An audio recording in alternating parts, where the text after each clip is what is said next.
Yeah, hello everyone, once again.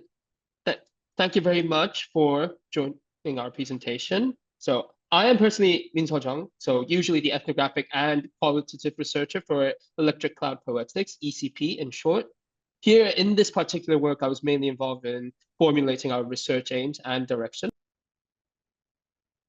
Hello, my name is Oscar Leung. I'm the founder of ECP and the resident architectural consultant. I reviewed this paper and am interested in how robotics can be adopted in the architectural industry.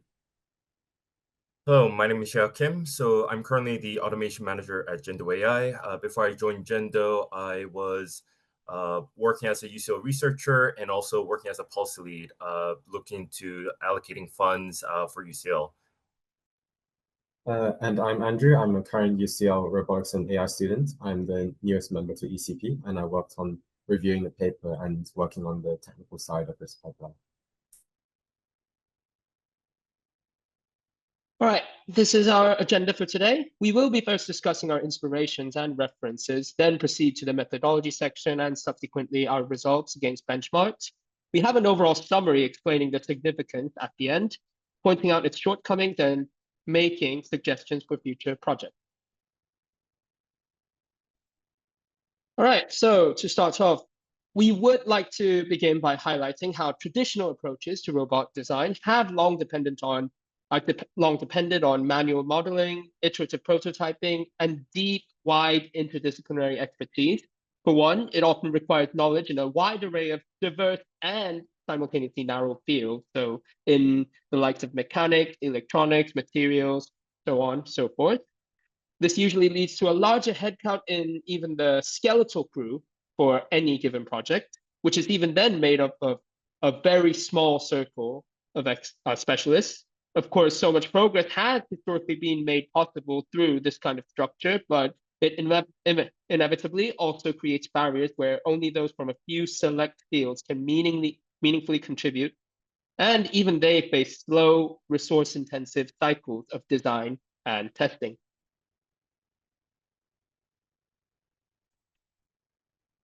Hence, our team would say the foremost challenge in conventional frameworks, once again, is in the need for highly specialized expertise.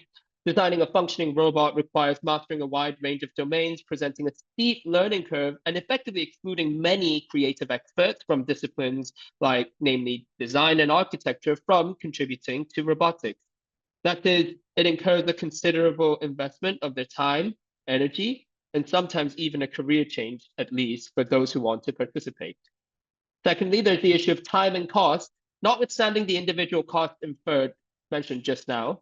Physical prototyping itself can take weeks or months, as each iteration requires recalibration and material testing, which is currently carried out manually, again, by groups with an aforesaid mix of expertise. This slows innovation and further raises entry costs for education, research, and industry alike. The third challenge we have identified is adaptability, or more so, the lack of it.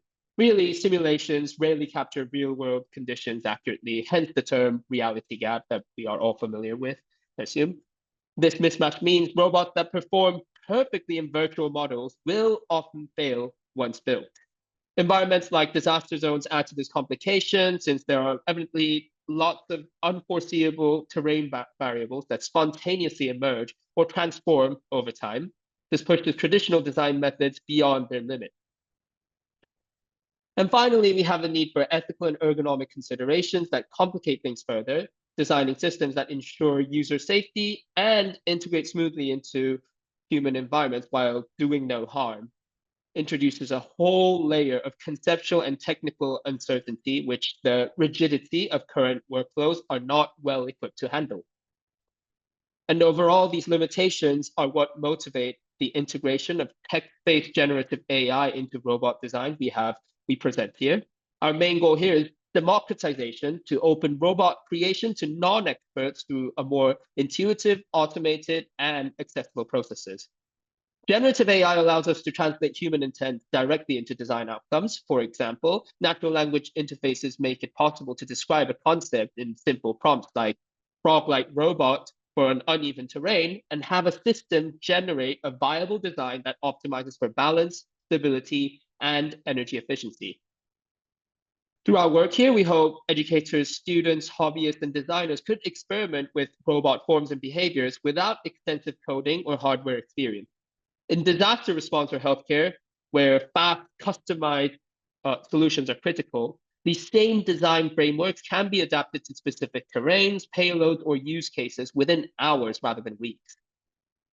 And beyond accessibility, we also believe AI integration in robotics enhances sustainability by optimizing for materials, energy use, and task efficiency, and thereby building on all the plethora of these motivations.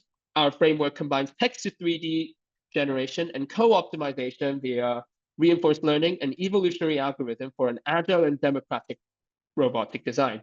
In essence, it enables the rapid creation of terrain-optimized walking robots from a simple textual prompt with the final fabrication-ready product ready in a day. The most direct inspiration of our work comes from Text to Robot from Duke University's General Robotics Lab, which generates 3D printable functional quadrupedal designs from natural language input. We aim to generalize the pipeline to suit a wider range of user preferences and terrains while achieving a comparable speed approximately at 0.1 meter per second. Domain randomization, as introduced by OpenAI from 2017, was a key framework we engaged with to reduce the simulation to reality gap. RoboGrammar from Alan Zhao and his MIT group influenced our approach for terrain-optimized graphs and co-optimization of structures and controllers, while also serving as a major benchmark we would improve upon by incorporating evolutionary algorithms instead, which they did not do. As such, the general fundamental principle of our dual-loop co-optimization algorithm stems from Lipson and Pollock's work on evolutionary robotics from 2000s, and we also seek to address some of the issues they have raised in robotics designs through our work. Lastly, Maply's phenotypic mapping is adapted here to assess preference trade-off as it illuminates search spaces more effectively than single objective methods. And with that, I'll hand it over to my colleague to discuss our methodology and results.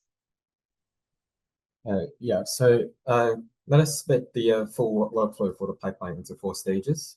Firstly, the user inputs a natural language prompt, such as a quadrupedal walking robot optimized for energy efficiency, which the system uses to generate 3D models through text to 3D generation. Secondly, the models go through geometric processing, where the meshes are repaired and scaled to fix any issues. Joints are placed based on centroid slices, and spaces for electronics are carved. This makes sure the design is physically buildable with servo slots and correct dimensions. Then, the robot's shape and walking policies are optimized through a co-optimization dual loop. The inner and outer loops use PPO reinforcement learning for control and evolutionary algorithms to mutate morphologies to maximize performance set by the user. Finally, the system exports the final designs as STL and URDF files ready for printing and further assembly. The simulation policies are then tested directly on the real robots. Let's look into each stage more deeply. Firstly, the initial models are generated and filtered. The user prompt generates about 10 mesh candidates via text to 3D models, such as Meshi or Dream Fusion. Each candidate is then filtered and checked for structural continuity, symmetry, and other factors to ensure only viable options move forward. This stage returns only filtered candidates for the next stage. Then the system converts the filtered meshes into physically viable robots. Each mesh is repaired and scaled, fixing issues algorithmically and setting the target volume to around 6,300 centimeters cubed for body mass. This ensures the produced robots are stable and manufacturable. After that, the joints are allocated to the robots to form shoulders and knees so it can mimic animal mechanics. Electronics are then integrated into the design, leaving space for servos and controllers such as the Raspberry Pi. Limbs may be offset for collision avoidance, and legs and sample axes are scaled for diversity. Finally, the models are then ready for simulation and exported as URDF files. Each design is then run through a 2-stage optimization system. The inner loop, using PPO reinforcement learning in IsaacGym, trains robots in simulation to walk efficiently or quickly. It rewards velocity and penalizes wasteful energy use. The outer loop, using an evolutionary algorithm, selects best performance from the simulation mutates body shapes such as swapping limbs or changing lengths, maintaining diversity using map elite principles. Different parameters are used here, such as a population size of 200 individuals per simulation or curriculum for specific rough terrain. Finally, the robots are brought to real life after simulation testing. Simulation-trained control policies are directly deployed onto the hardware controllers. The final design is exported as STL and URDF for 3D printing and assembly using devices such as the Creality CR10. An assembly manual is also produced, and along with modular snap-in designs, can allow the robot to be fully assembled and tested in the day. Through basic testing, we have found the results shown here.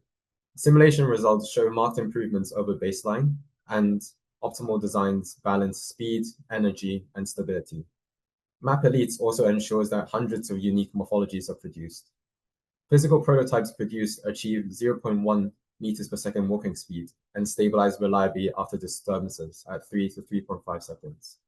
The pipeline enables non-experts to produce customized, capable walking robots without an engineering background.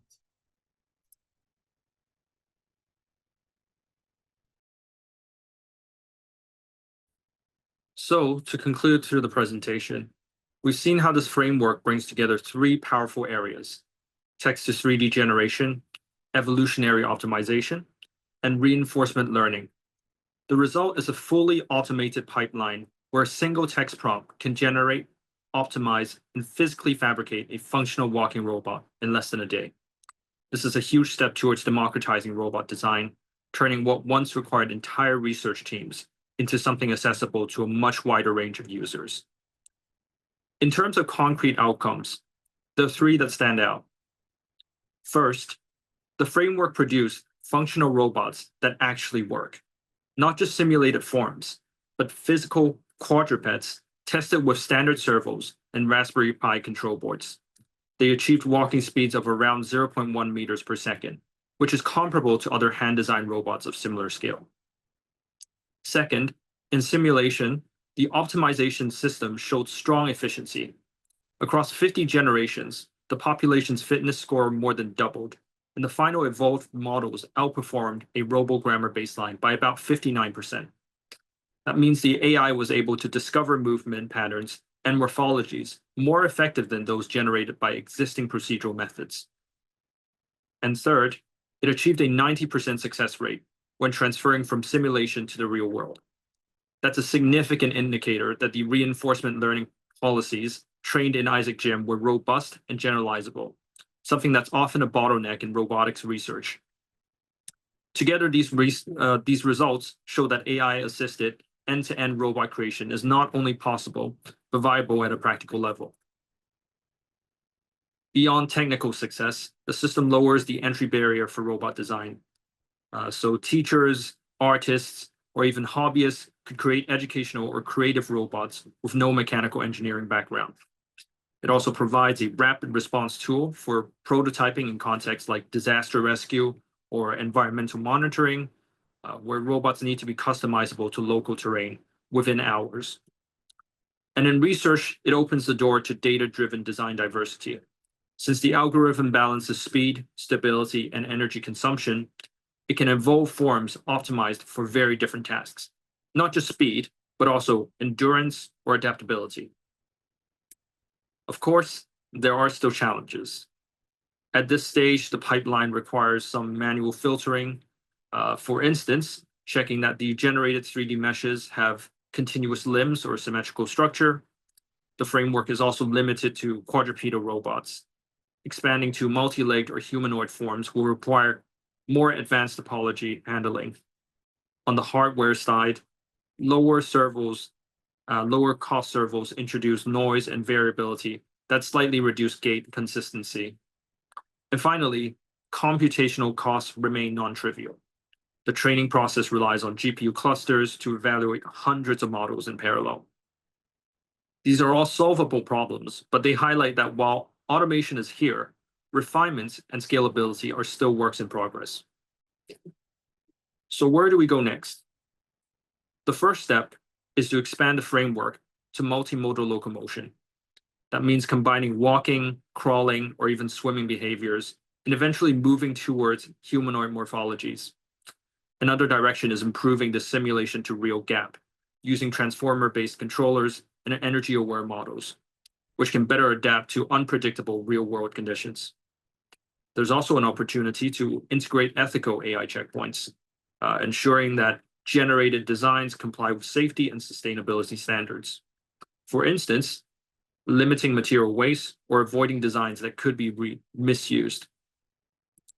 And finally, scalability. By hosting the system on cloud infrastructure, users could generate and evolve robots collaboratively, almost like a digital twin environment for global robot creation.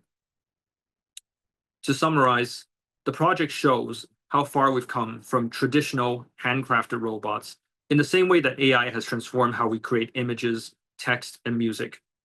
This framework points to a future where anyone can create physical machines through language alone. And as we look ahead, the goal isn't to replace human designers, but to give them a tool that expands what's possible.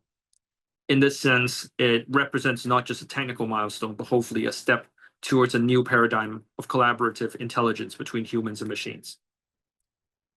That is all.